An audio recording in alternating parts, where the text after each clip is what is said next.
So up here on the upper deck, got it all framed up.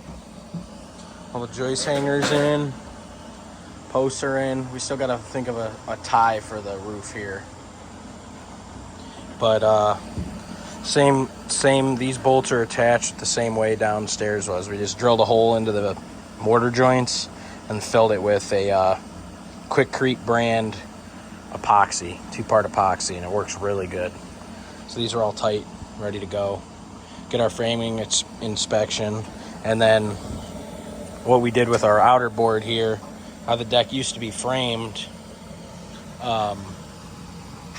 it was just in the masonry. So we had 2x6s before. That's what they used before. And these were only 2x4s laminated together. We upgraded to a 6x6. But this outer board is also kind of cantilevered into the masonry here, both top and bottom. So that board, this one, and then obviously on the other side. So really you got these bolts holding the ledger board on, and then the interior framing is attached to something that's into the actual structure of the brick.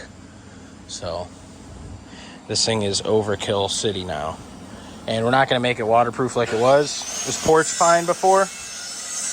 Just going to do a Trex decking.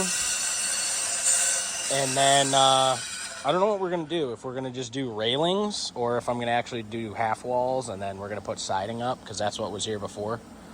So it's a rental deck. It's not really that important, but at least it's not going to fall down anymore.